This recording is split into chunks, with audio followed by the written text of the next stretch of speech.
12th of October 1492, Christopher Columbus arrived in America. This date is still up to this point considered to be the discovery of America.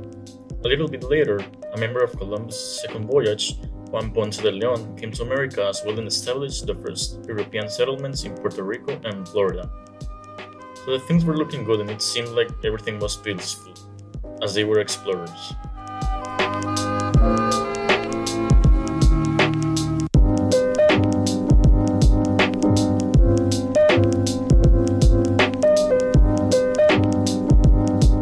But then came Hernando de Soto. Instead of coming to America with an exploring mindset, he came in with a military strategy, coming in and capturing every chief of every tribe in America and enslaving the rest of the population. He was named captain of an expedition in Peru, where he would gather wealth, and some years later he would come back to America with the same military mindset and conquer the land, devastating the native population. With all of this came things like Spain launching more expeditions to Florida up until 1563.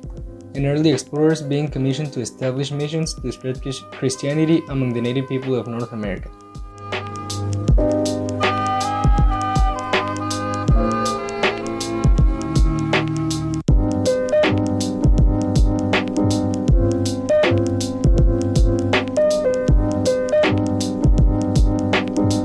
Then, more Europeans came to North America.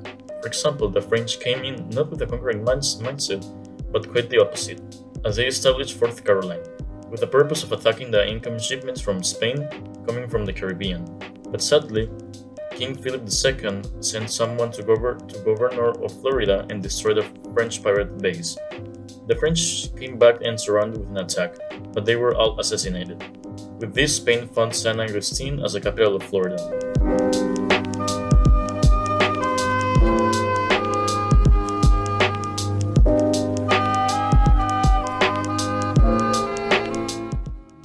After this, Sir Francis Drake, the most famous and daring English pirate, arrived at St. Augustine and burned everything at his path.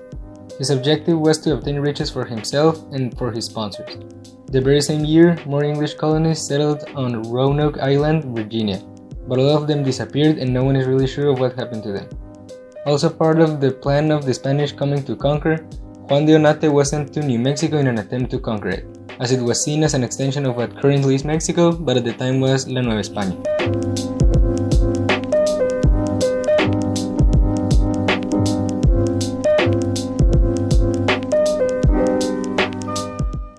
Spain then changed their minds and wanted to be more peaceful, but a lot of people were against them. So de Onate and his troops killed around 800 people and another 500 were kept in order to have one foot amputated. These were some of the things that made people from America to have pain and to have a loss of motivation from running away.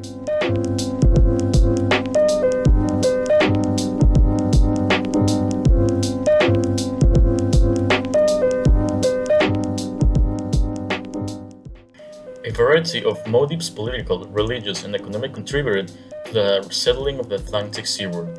Both labor and capital in England had become fairly fluid by the 1600s and were seeking more profitable fields. A sharp rise in prices and living costs made many people restless. The increase in sheep grazing and the fencing in of former common lands drove many from the soil. Bold young men, including younger sons of the gentry, losing in peace the occupation of which the wars with Spain had given them, looked abroad. Many Englishmen saw that the colonization of the New World might contribute to the power and affluence of their homeland and felt that Spain, Portugal, and other lands should face competition. Finally, the spread of great commercial trading companies assisted in the work. As a result of this, and Spain and England continuing their plan of conquering, came the first ever colony established in America, Jamestown, and the rest about the 13 colonies is all history.